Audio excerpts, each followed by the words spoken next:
Hello everyone, स्वागत है आप सभी का एमएएस मैथ्स क्लासेस में। मैं हूं आपका टीचर और आपका फ्रेंड आकिल सैफी। देखिए, आज हमारा कंटिन्यूटी का आखिरी टॉपिक होगा। तो आज के टॉपिक में हम पढ़ेंगे ट्रिग्नोमेट्रिकल फंक्शंस की कंटिन्यूटी। आपने अब तक इनका यूज किया होगा कंटिन्यूटी में। आज हम देखेंगे कि ये ऑलवेज कंटिन्यूअस होते हैं या कहाँ पर नहीं होते हैं, कहाँ नहीं होते हैं। इस सब के बारे में हम पढ़ेंगे। चलिए शुरू करते हैं।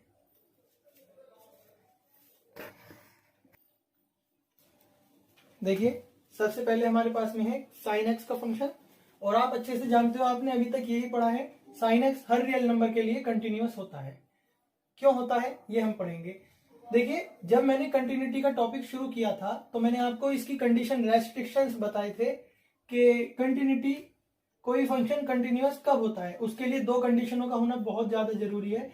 सबसे पहली कंडीशन तो फंक्शन डिफाइन होना चाहिए। फंक्शन डिफाइन होना चाहिए यानी परिभाषित होना बहुत जरूरी है। दूसरा, left hand limit, right hand limit और फंक्शन की वैल्यू, ये तीनों इक्वल होने चाहिए। या इन दोनों को कभी कभी कंबाइंड लगा दें तो कहने का मतलब लिमिट और फंक्शन की वैल्यू दोनों इक्वल होना बहुत जरूरी है।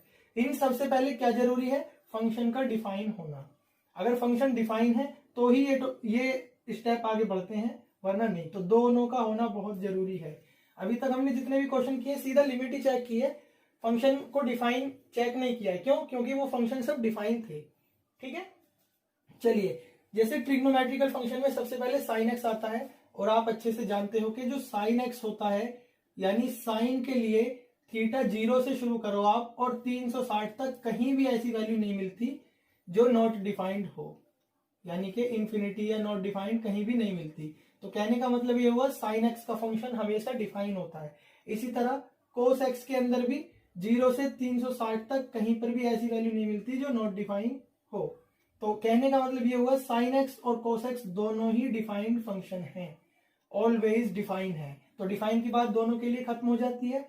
सिर्फ लिमिट चेक करनी है हमें दोनों के लिए, साइन के लिए भी और कोस के लिए भी। ठीक है, आगे बढ़ते हैं।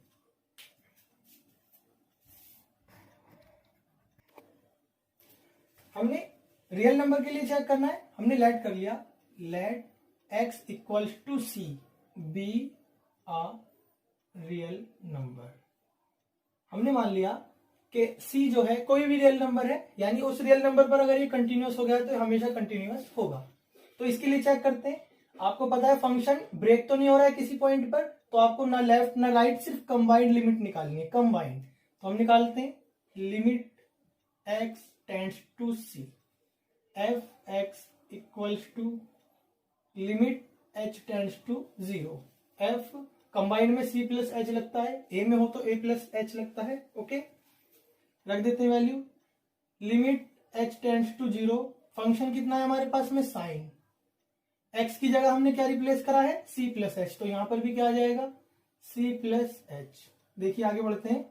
आपको पता है साइन x प्लस वाई का एक फॉर्मूला होता है, वो फॉर्मूला हम यहां पर लगा देंगे। Limit h tends to 0, formula होता है साइन है, या साइन एक्स में पढ़ेंगे तो sine X into cos Y, तो sine C into cos H plus cos C into sine H. अगर एक्स और वाई में पढ़ के बताता हूं मैं, sine X cos Y plus cos X sine Y, तो सी प्लस एच में तो sine C cos H plus cos C sine H. Limit apply कर देते हैं सीधा। लिमिट अप्लाई करी हमने, sine C dot cos H की जगह पर 0 plus cos C sine H की जगह पर 0। साइन सी ऐसी रहा, आप जानते हो कोस 0 की वैल्यू 1 होती है,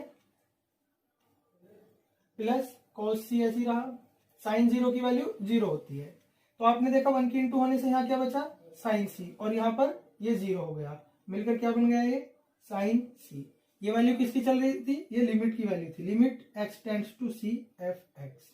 तो आपने देखा लिमिट की वैल्यू साइन सी आ गई। अब हमें फंक्शन की वैल्यू निकालनी है सी पर, फंक्शन में रख देते हैं C, F C equals to sine C. तो आपने देखा limit x tends to C F x equals to function की वैल्यू। तो then F X is a continuous function for all points, all real numbers.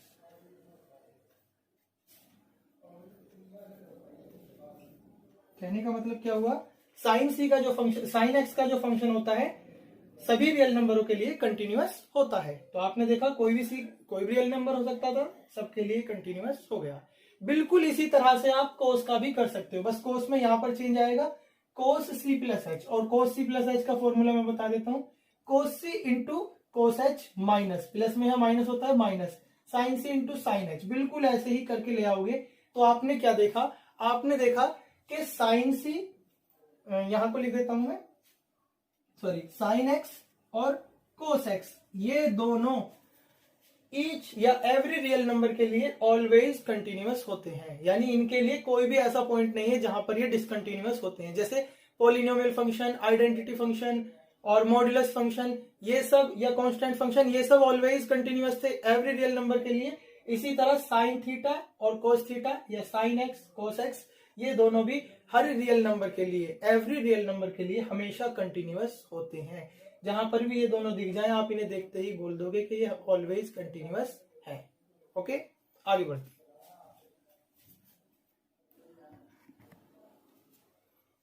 देखिए cos theta या cos x तो always continuous होता है, अभी मैंने बताया था, बिल्कुल साइन की तरह। अब नंबर आता है टेन एक्स का, इसे हम देखते हैं कि ये ऑलवेज कंटिन्यूअस होता है, बस एक पॉइंट ऐसा है जहां पर ये कंटिन्यूअस नहीं होता, और आप सभी लोग अच्छे से जानते हो वो पॉइंट कौन सा है जहां ये कंटिन्यूअस नहीं है। रीजन भी आपको अभी बता देता हूं।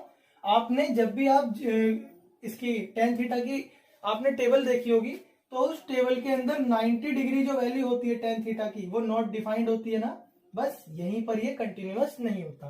कहने का मतलब हुआ पाई बाई 2 पर नहीं होता। अब 90 से रिलेटेड वैल्यू तो बहुत आगे भी मिलती जाएंगी हमें, 90 के बाद 270 पे भी मिलेगी और आगे मिलेगी, बहुत सारी वैल्यू मिलती जाएंगी हमें। तो हम क्या करते हैं, ये वाली वैल्यू तो लेंगे नहीं हम पाई बाई 2, क्योंकि पाई बाई 2 क्या है इसका, एक पाई बाई 2 इसका एक पर्टिकुलर सॉल्यूशन है। सॉल्यूशन दो होते हैं, एक होता है जनरल सॉल्यूशन और एक होता है पर्टिकुलर सॉल्यूशन। ठीक है, तो जो जनरल सॉल्यूशन है वो लेंगे हम, जनरल में सारे आ जाते हैं, पर्टिकुलर में केवल एक आता है। हिंदी में अगर हम बात करें तो इसको कहते हैं हम व्यापक,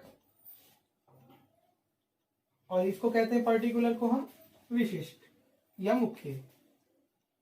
विशिष्ट या मुख्य का मतलब तो समझ लो कोई एक, व्यापक का मतलब सारे, तो जनरल का मतलब सारे, पर्टिकुलर का मतलब कोई एक खास। तो ये तो एक खास वैल्यू होगी 90, ऐसे तो 270 भी आती है, फिर और आगे बढ़ जाएंगे हम, और भी बहुत सारी वैल्यू मिलेंगी हमें, लेकिन हम क्या करेंगे, इस पे ही तो बताएंगे नहीं, सारों के लिए बताएंगे। तो हम यहाँ पर क्या करेंगे, सिर्फ और सिर्फ जनरल सॉल्यूशन लेकर चलेंगे। ठीक है, व्यापक हल लेकर चलेंगे। और जो 90 के लिए व्यापक हल होता है आप अच्छे से जानते हो, 10 के लिए फॉर्मूला होता है N pi plus alpha. N pi ऐसी रहा, एल्फा आपको पता है एल्फा कितना है, पाई बाई 2। दोनों में से अगर हम कॉमन ले लेते हैं पाई बाई 2, यहां से पाई बाई 2 कॉमन लिया 1, और यहां पर क्या बच गया 2n। तो आप किस पर चेक करोगे, ये वाला पॉइंट वो होता है 10 के लिए जिस पर ये नॉट डिफाइंड है, यानी डिफाइंड नहीं है। और जब डिफाइंड नहीं है, आपने अभी अभी सीखा है कंटिन्यूटी के अंदर कि अगर कोई फंक्शन कहीं पर डिफाइन नहीं है तो वहां पर वो कंटिन्यूअस भी नहीं है। तो ये नॉट डिफाइन है, यहाँ पर डिफाइन नहीं हो सकता क्योंकि इस पे नॉट डिफाइंड वैल्यू बन जाएगी, इन्फिनिटी आएगा, आप जानते हो।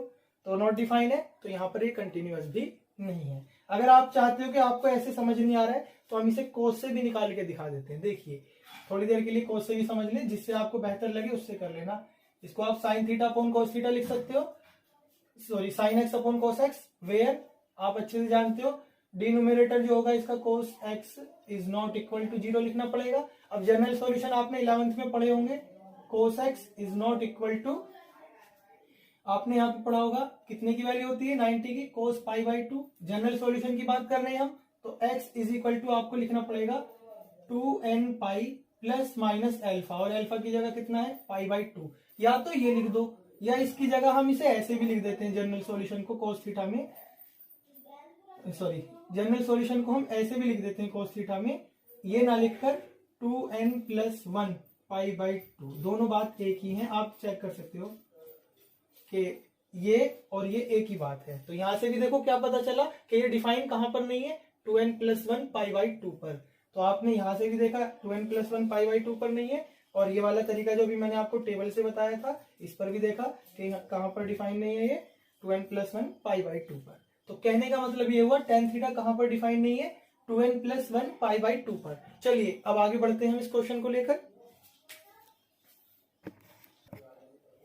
तो देखिए अभी आपने देखा tan x कहां पर डिफाइन नहीं है, 2n+1 π/2 पर। तो आप लिख देंगे सिंस, चूंकि tan x is not defined at x equals to 2n+1 π/2, ठीक है। So it is not continuous at x equals to 2n+1 π/2। तो समझिए बात को जरा, tan x जो है 2n+1 π/2 पर डिफाइन नहीं होता, और कंटिन्यूटी की डेफिनेशन ही ये कहती है कि जो फंक्शन डिफाइन है वो ही आगे चेक करा जाएगा कंटिन्यूटी में। जब ये डिफाइन नहीं है तो ये कंटिन्यूअस नहीं हो सकता, तो ये डिफाइन नहीं है तो ये यहां पर कंटिन्यूअस नहीं है। अब एक ही पॉइंट तो मिला जिस पर कंटिन्यूअस नहीं है, इसके अलावा जितने भी रियल नंबर मिलते हैं उन सब पर tan थीटा कंटिन्यूअस होता है। तो इसके अलावा इसको छोड़कर बचे हुए पॉइंटों को चेक करते हैं। चलिए देखिए अब हम लिख लेते हैं let x is equal to a point C, let x equal to a real number C। मान लिया x एक पॉइंट, मान लिया हमने x C एक रियल नंबर है, और वो C जो है वो रियल नंबर कैसा है, वो 2n+1 π/2 नहीं है। बात को समझिए, इसका मतलब क्या हुआ, x इक्वल्स टू एक रियल नंबर है, x एक रियल नंबर है जो 2n+1 π/2 नहीं है, उसके अलावा कुछ भी हो सकता है, ठीक है। यहां लिख देते हैं हम बी आर रियल नंबर, जैसे हर क्वेश्चन में हम मानते हैं। x इक्वल्स टू सी एक रियल नंबर है, और c एक ऐसा रियल नंबर है जो 2n+1 π/2 नहीं है, इसके अलावा कुछ भी हो सकता है, ओके। तो इसको छोड़कर कोई भी रियल नंबर हो सकता है c। इस पर हमें कंटिन्यूटी चेक करनी है जो 2n+1 π/2 के अलावा है, ओके। फिर से वही दो लिमिट डिफाइन नहीं करनी है आपको लेफ्ट राइट, क्योंकि फंक्शन ब्रेक नहीं हो रहा है, सिर्फ एक लिमिट निकालेंगे कंबाइंड वाली, limit x tends to c f(x) equals to limit h tends to 0 f c plus h।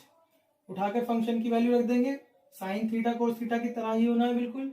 f c की वैल्यू सॉरी फंक्शन की value tan c plus h, x की जगह कितना है c प्लस h। आप जानते हो tan x प्लस y का एक फॉर्मूला होता है, वो लगा देंगे हम यहाँ पर। फॉर्मूला होता है tan x की जगह यहाँ पर हमारे पास c है, tan c minus sorry plus tan h upon 1 minus tan c into tan h। x और y के अकॉर्डिंग मैं इसको एक बार फॉर्मूले को पढ़ देता हूं, tan x plus y, tan x plus tan y upon 1 minus tan x into tan y, okay. आगे बढ़ते हैं, आगे हम इसमें क्या करते हैं, सीधा लिमिट अप्लाई कर देते हैं। जब हमने इसमें लिमिट अप्लाई करी तो ये tan c बच गया plus tan 0 upon 1 minus tan c dot tan 0, okay. tan c plus tan 0 की वैल्यू आप जानते हो 0 होती है, अपॉन 1 माइनस tan c ऐसे ही रहा, और इंटू में tan 0 की वैल्यू 0, ये तो 0 हो गया, नीचे केवल 1 बचता है, आप समझ गए डायरेक्टली tan c अपॉन 1 को छोड़ देंगे हम। ये लो एक लाइन और बढ़ा देता हूं मैं, कितनी वैल्यू आ गई इसकी, tan c, ये किसकी वैल्यू आई है, लिमिट की, limit x tends to c f(x). अब फंक्शन की वैल्यू निकाल लेते हैं, वो आपको अच्छे से पता है, एफ सी निकालेंगे हम यहाँ पर रख के, वो tan c आ गया, तो आपने देखा कंटिन्यूअस आ रहा है, तो हम क्या लिखेंगे, लाइन ध्यान से समझना। या एक लाइन आप बढ़ा सकते हो, लिमिट और फंक्शन की वैल्यू दोनों इक्वल आ गई, सो f(x) is a continuous function for all real number except, देखिए जरा, except 2n plus 1 pi by 2। समझिए, एफ एक्स एक कंटिन्यूअस फंक्शन है सभी रियल नंबरों के लिए, बस किसे छोड़कर 2n plus 1 pi by 2, accept का मतलब छोड़कर, यानी कि F x 2n plus 1 pi by 2 को छोड़कर बाकी सभी रियल नंबरों के लिए कंटिन्यूअस है। और सी में वो सारे रियल नंबर छुप रहे हैं, बस 2n प्लस 1 पाई बाई 2 को हमने छोड़ दिया था। आया समझ में 10 का? चलिए इसी प्रकार से अब हम आगे बढ़ते हैं 10 का, सॉरी कोट का करेंगे।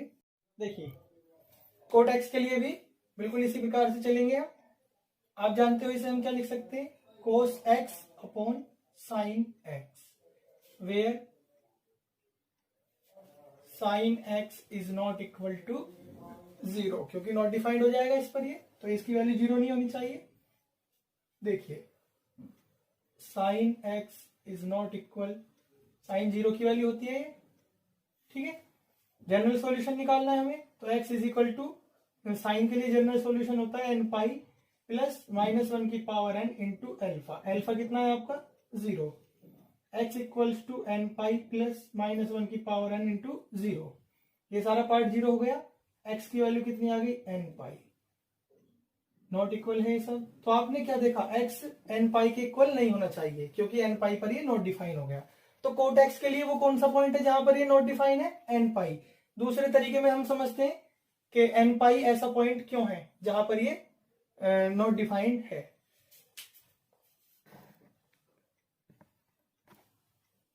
देखिए दूसरे तरीके में आप अच्छे से जानते हो, कोट थीटा टेबल के अंदर कहां पर नॉट डिफाइंड है, 0 डिग्री पर। कहां पर, नॉट डिग्री, सॉरी 0 डिग्री।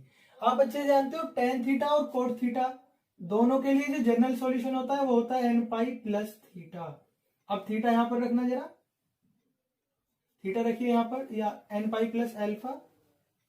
तो आपने देखा x की वैल्यू कितनी आ रही है, एन पाई प्लस 0, यानी x इक्वल्स टू एन पाई। तो ऐसा पॉइंट कहां, कौन सा है कोट के लिए जहां ये नॉट डिफाइन है, एन पाई। तो बिल्कुल 10 की तरह आगे बढ़ेंगे हम इसमें। देखिए आपने देखा ये कहां पर नॉट डिफाइन है, एन पाई पर। तो एक पॉइंट ऐसा ले लेंगे जो एन पाई ना हो, बाकी सभी रियल नंबरों पे इसको हम चेक करेंगे। ठीक है, चलिए चलते हैं आगे।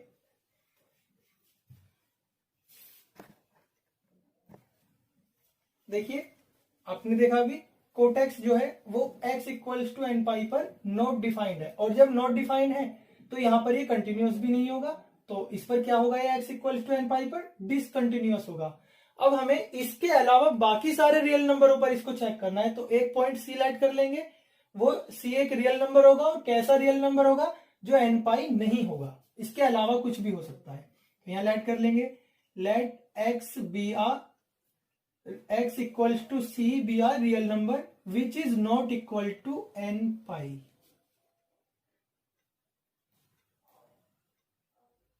बात समझ में आ गई, x equals to C, C एक रियल नंबर रख लिया हमने, और वो कैसा रियल नंबर है, एन पाई नहीं है, एन पाई के अलावा कुछ भी हो सकता है। अब इस पर इसकी कंटिन्यूटी चेक करेंगे। कोड limit x tends to C F x equals to limit h tends to 0 f c plus h, limit h tends to 0। देखिए इसके लिए लगाई हमने वैल्यू कोट, और ये क्या है, c प्लस एच। अब देखिए इसे हम c के फॉर्मूले में नहीं लगाएंगे, क्योंकि अगर मैंने इसमें c का फॉर्मूला लगा दिया तो कहीं ना कहीं कोट h जरूर आएगा, और कोट h पे अगर h टेंड्स टू 0 अप्लाई कर दूंगा मैं, तो आप अच्छे से जानते हो कोट 0 नॉट डिफाइन होता है, इसलिए कोट में नहीं, इसे कन्वर्ट करेंगे हम टेन में, तब फॉर्मूला अप्लाई करेंगे। कोट थीटा 1/10 थीटा लिखा जा सकता है, तो उसी प्रकार से इसे हम क्या लिख सकते हैं, 1/10 c प्लस एच। और अब इसका फॉर्मूला हम ओपन कर देंगे।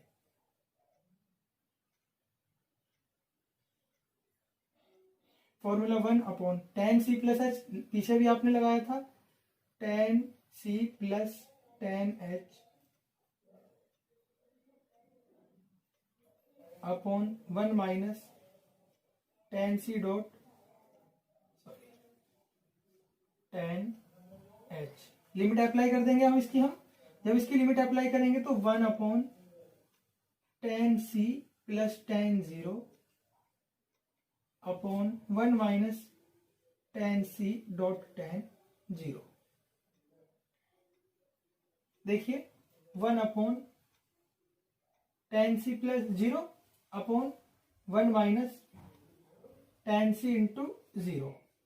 देखिए नेक्स्ट लाइन में आपने देखा 1 अपॉन tan c बच गया यहाँ और नीचे बच गया ये 0 हो गया 1। आप समझ गए 1 अपॉन tan c बच गया ये, और इसको उल्टा करेंगे तो क्या बच गया cot c। ओके, किसकी वैल्यू आ गई लिमिट की, limit x tends to c f(x) की वैल्यू कितनी आ गई cot c। अब इसमें फंक्शन की वैल्यू निकालेंगे हम, f c equals to f c, जब हम यहाँ पर c अप्लाई करेंगे तो ये cot c बन जाएगा। तो आपने देखा फंक्शन की वैल्यू और लिमिट की वैल्यू दोनों इक्वल आ गई, तो इसमें भी वही लाइन लिख देंगे, अपने आप लिख सकते हो। सो f(x) is a continuous function for all value of real number except n pi। n pi को छोड़कर बाकी सभी रियल नंबरों के लिए cot x एक कंटिन्यूअस फंक्शन है। ये लाइन याद रखना, एक्सेप्ट का मतलब छोड़कर, एक्सेप्ट n pi। ओके, चलिए देखिए इसको भी आप क्या लिख सकते हो 1 अपॉन cos x।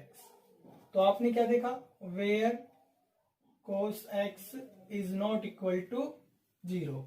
cos 0 कब होता है, cos x is not equal to, cos 0 कब होता है 90 पर, cos 90 को बोलते हैं π/2। जनरल सॉल्यूशन निकालेंगे हम cos का, अभी मैंने आपको बताया था, एक तो 2n पाई प्लस माइनस करके होता है, और एक हम इसको डायरेक्ट ही लिख सकते हैं 2n प्लस 1 इंटू अल्फा, और अल्फा कितना है आपका π/2। ओके, तो ऐसा कौन सा पॉइंट है सेक के लिए जिस पर ये डिफाइन नहीं होता 2n प्लस 1 π/2। देखिए बाकी आप इसे टेबल से भी समझ सकते हो। सेक की जब हम टेबल में जाते हैं तो सेक की टेबल के अंदर हमें 90 डिग्री यानी π/2 पर नॉट डिफाइन लिखा हुआ मिलता है, तो 2n प्लस 1 इंटू अल्फा के अकॉर्डिंग क्या आ गया यहाँ पे 2n प्लस 1 π/2। चलिए इसे आगे सॉल्व करते हैं। देखिए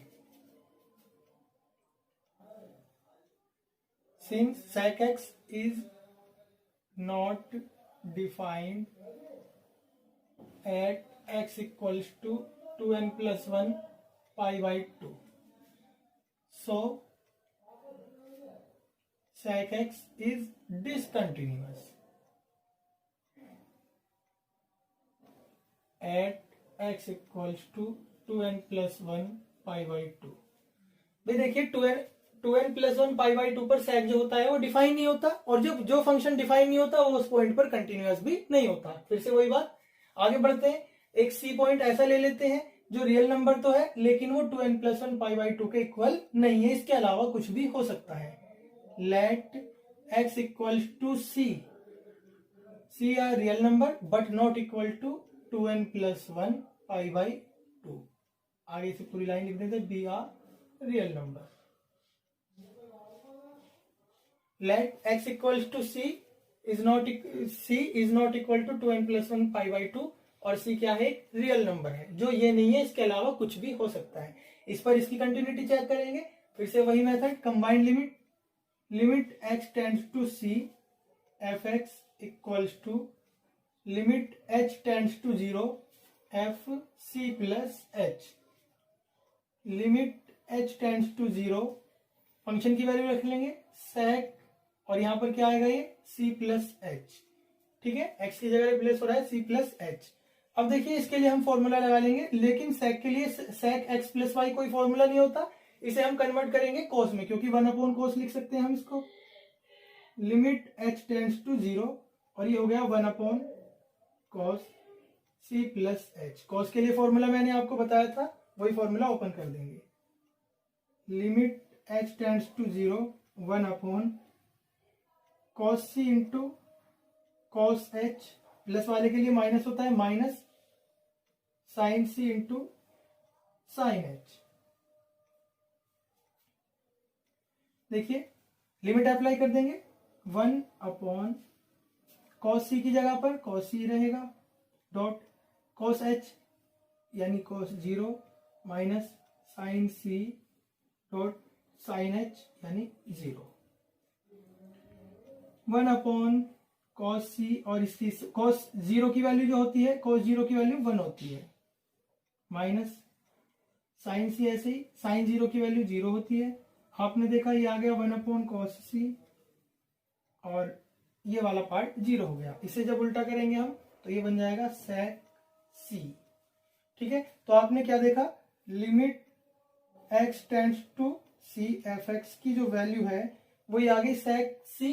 ठीक है, अब हम निकालेंगे क्या, अब हम निकालेंगे फंक्शन की value f c sec angle c के साथ में। ठीक है, आपने देखा फंक्शन की वैल्यू और लिमिट की वैल्यू दोनों इक्वल आ गई, तो so F X is a continuous function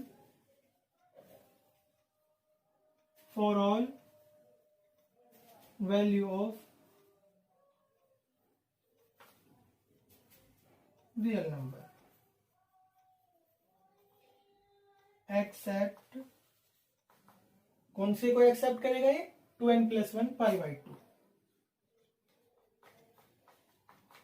देखिए नीचे थोड़ा सा जगह नहीं थी, लेकिन आप समझ सकते हो, लाइन में बोलकर रिपीट कर देता हूँ, वही लाइन है, F X is a continuous function for all real number. ठीक है, but not equal to 2n+1 π/2, या दूसरी तरह से F X is a continuous function for all value of real number accept 2n+1 π/2। इसको छोड़कर बाकी सभी रियल नंबरों पर कंटिन्यूअस है। आगे बढ़ते हैं, कोसेक के लिए पढ़ते हैं। देखिए कोसेक को भी हम ऐसे लिख सकते हैं 1/sin x। ठीक है, वेयर आप जानते हो sin x नॉट डिफाइन होना, sorry x sin x is not equal to 0, sin x 0 नहीं होना चाहिए। फिर से वही आप अच्छे से जानते हो, साइन थीटा के अंदर या साइन एक्स के अंदर आप जानते हो वैल्यू कितने की होती है, 0 डिग्री की। इसका जनरल सॉल्यूशन होता है x equals to n pi plus -1 की पावर n इंटू अल्फा। समझ गए होगे आप, डायरेक्ट लिख सकता हूं आपकी बार में, n पाई के लिए हो गया। तो आपने क्या देखा, कोसेक एक्स कहां पर डिफाइन नहीं होता, n पाई पर डिफाइन नहीं होता। अगर आप इसको टेबल से समझना चाहते हो तो टेबल से समझते हैं। देखिए हम जब हम टेबल के अंदर जाते हैं तो कोसेक में नॉट डिफाइंड वैल्यू कहां होती है, 0 डिग्री पर। तो 0 डिग्री पर होती है तो n पाई और प्लस 0 प्लस -1 की पावर n इंटू अल्फा, और अल्फा की जगह जब यहाँ 0 रखोगे आप तो ये सारा पार्ट 0, क्या बच गया, n पाई। ओके, आगे बढ़ते हैं। देखिए cosec X is not defined at x equals to n pi, n pi पर डिफाइन नहीं होता है, अभी आपने देखा। So cosec X is discontinuous at x equals to n pi, इसलिए ये n पाई पर डिसकंटिन्यूअस होता है। अब इस पर तो डिसकंटिन्यूअस होता है, इसके अलावा बाकी सारे रियल नंबर पर ये कंटिन्यूअस होता है। अब बाकी सारे रियल नंबरों पर हम चेक करते हैं, तो उसके लिए एक पॉइंट सी ले लेंगे, वो सारों का काम करेगा। Let x equals to c which is not equal to n pi be a real number. हमने क्या लेट कर लिया, हमने x बराबर c एक रियल नंबर रख लिया है, ये रियल नंबर है जो n पाई के इक्वल नहीं है, इसके अलावा बाकी कुछ भी हो सकता है। लिमिट निकालेंगे combined, limit x tends to c f x equals to limit h tends to 0 f c plus h. उठाकर फंक्शन की वैल्यू ऊपर से रख लेंगे हम, फंक्शन की वैल्यू आएगी कोसेक और c प्लस एच। कोसेक में कोई फॉर्मूला नहीं होता, इसे साइन में कन्वर्ट कर लेंगे हम, इनवर्स लेकर 1/sin c plus h. Sine का फॉर्मूला आपको सभी को पता है, हमने अभी किया था क्वेश्चन में भी, 1/sin x into cos Y करके, तो sin c into cos H plus कोस c into sine H. Limit apply कर देंगे, 1/sin c dot cos 0 plus cos c dot sin 0, cos 1/sin c dot cos 0 की value 1 होती है plus cos c dot sin 0 की value 0 होती है। ये वाला पार्ट 0 हो गया, ये बचा केवल क्या बचा यहाँ पर, यहाँ हमारे पास में बचता है 1/sin c। और इसको हम क्या लिख सकते हैं, इसको हम लिख सकते हैं कोसेक c। तो ये आ गई लिमिट की value, limit x tends to c f x. अब फंक्शन की वैल्यू x की जगह पर क्या रिप्लेस करोगे आप, c, f C equals to cosec और c। आपने क्या देखा, फंक्शन की वैल्यू और लिमिट की वैल्यू दोनों इक्वल आ गए।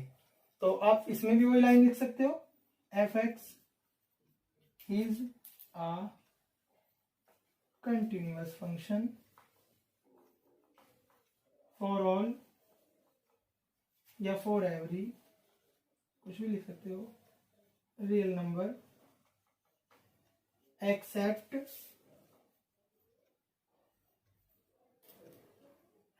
कितना, x इक्वल्स टू एन पाई या एक्सेप्ट एन पाई। एफ एक्स सभी रियल नंबर के लिए कंटिन्यूअस है, सिर्फ एन पाई को छोड़कर। समझ में आए सभी? आगे देखिए, अब हम इसमें कुछ क्वेश्चंस ऐसे करते हैं, ये क्वेश्चन तो सारे हो गए, अब मैं एक बार इनको सारों को रिकॉल करा देता हूं।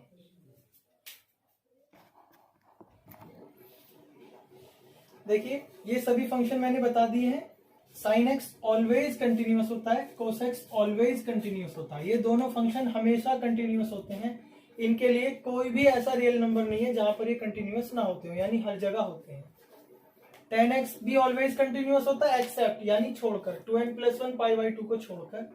cot x भी ऑलवेज कंटिन्यूअस होता है एक्सेप्ट n पाई को छोड़कर।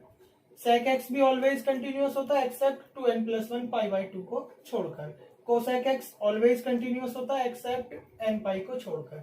अब बात आती है कि ये वाले तो हमें याद हो जाएंगे, sin x और cos x जो है ऑलवेज कंटिन्यूअस है, कोई पॉइंट नहीं है इनमें डिसकंटिन्यूटी का।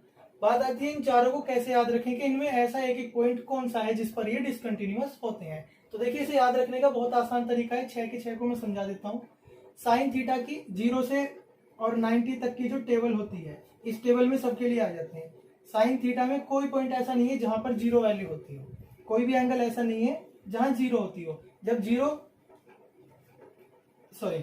नहीं, साइन थीटा में कहीं भी ऐसा वैल्यू नहीं है जो नॉट डिफाइन हो। जब नॉट डिफाइन वैल्यू नहीं है तो ऑलवेज कंटिन्यूअस। कॉस में चलते हैं, कॉस में भी कोई ऐसी वैल्यू नहीं है जो नॉट डिफाइन हो, तो जब कोई नॉट डिफाइन वैल्यू नहीं है तो ये भी ऑलवेज कंटिन्यूअस। टेन में जब हम जाते हैं तो टेन में हमें एक वैल्यू मिलती है जहां पर टेन नॉट डिफाइन होता है, और वो कहां पर मिलती है, 90 यानी π/2 पर नॉट डिफाइन होती है। तो π/2 पर नॉट डिफाइन है, इसलिए 2n+1 π/2। कोट में जब हम चलते हैं तो कोट में हमें नॉट डिफाइन वैल्यू मिलती है 0 डिग्री पर। जब 0 डिग्री पर मिलती है इसलिए कोट n पाई पर नॉट डिफाइन है, बाकी सब जगह कंटिन्यूअस है। सेक में जब हम चलते हैं तो सेक में हमें वो वैल्यू मिलती है 90 डिग्री पर नॉट डिफाइन। सेक में हमें वो वैल्यू मिलती है 90 डिग्री पर नॉट डिफाइन, इसलिए सेक जो होता है हमारा 2n+1 π/2 पर नॉट डिफाइन होता है।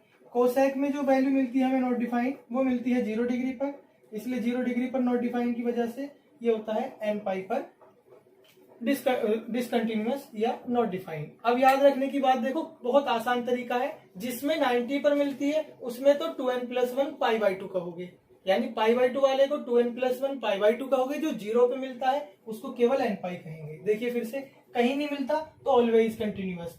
ये 90 यानी π/2 पे मिलता है तो 2n+1 π/2 पर। ये 0 पर मिलता है, 0 वाले में n पाई। 90 पे मिलता है π/2 पे 2n+1 π/2। 0 पे मिलता है n पाई, तो 0 के लिए n पाई लगाना, 90 यानी π/2 के लिए 2n+1 π/2 लगाना। इन दोनों में कहीं भी नॉट डिफाइन नहीं होता तो ये ऑलवेज कंटिन्यूअस रहते हैं। दूसरा तरीका आ गया है समझ में। देखिए नेक्स्ट मेथड क्या है। नेक्स्ट मेथड ऐसे याद रखेंगे, tan थीटा को आप लिख सकते हो sin theta upon cos theta. नीचे क्या आ गया, cos, जिसके नीचे cos होगा वो 2n+1 π/2 पे होगा, क्योंकि cos की वैल्यू होती है जनरल फॉर्म। कोट को क्या लिखते हैं हम, cos अपॉन साइन, जिसके नीचे साइन होगा उसे n पाई लिखेंगे, क्योंकि साइन 0 की वैल्यू होती है जनरल फॉर्म में n पाई। सेक क्या होता है, 1 अपॉन cos, नीचे cos आ गया, cos के लिए फिर से वही 2n+1 π/2। कोसेक को क्या लिखते हैं हम, 1 अपॉन साइन, नीचे साइन आ गया, जिसमें नीचे साइन आ गया उसके लिए फिर से वही n पाई। तो देखिए फिर से, जिसमें नीचे cos, इसमें नीचे cos आया, साइन अपॉन cos, तो cos नीचे आया तो 2n+1 π/2। Sine upon cos upon sine, नीचे साइन आया, नीचे साइन है तो n पाई। सेक 1 अपॉन कोस होता है, नीचे कोस है तो 2n + 1 π/2। कोसेक 1 अपॉन साइन, नीचे साइन है तो n पाई। अब तो समझ में आ गया, याद रह जाएंगे कहां पर कौन सा डिफाइन है और कौन सा नॉट डिफाइन है। चलिए इसके बाद देखिए, ये आपकी कंटिन्यूटी का टॉपिक खत्म हो जाता है। बस इसमें एक छोटे से पॉइंट और याद रख लेने आपको। देखिए कुछ ऑब्जेक्टिव में इस टाइप के क्वेश्चन आ जाते हैं, साइन एक्स डॉट कोस X, sine x plus cos X, sine x minus cos x पूछता है। ये दोनों, ये सभी फंक्शन एफ एक्स करके लिख दिए जाते हैं। ये पूछता है कि prove that it is a continuous function, यानी ऑलवेज कंटिन्यूअस है फॉर ऑल रियल नंबर। ये भी ऑल रियल नंबर के लिए कंटिन्यूअस है, ये भी ऑल रियल नंबर के लिए कंटिन्यूअस है। तो आप खुद ही समझ सकते हो, बहुत आसान है। आप अच्छे से जानते हो sign x is a continuous function, cos x is a continuous function. दो कंटिन्यूअस फंक्शनों का इनटू भी कंटिन्यूअस होता है, तो ये कंबाइंड भी कंटिन्यूअस हो गया। कंटिन्यूअस कंटिन्यूअस उन दोनों का प्लस भी कंटिन्यूअस होता है, कंटिन्यूअस कंटिन्यूअस उन दोनों का माइनस भी कंटिन्यूअस होता है। तो ये ऐसे ऑब्जेक्टिव भी आ जाते हैं। चलिए यहाँ से आपका टॉपिक खत्म हो गया कंटिन्यूटी। नेक्स्ट वीडियो में आपका टॉपिक शुरू होगा डिफरेंशियबिलिटी।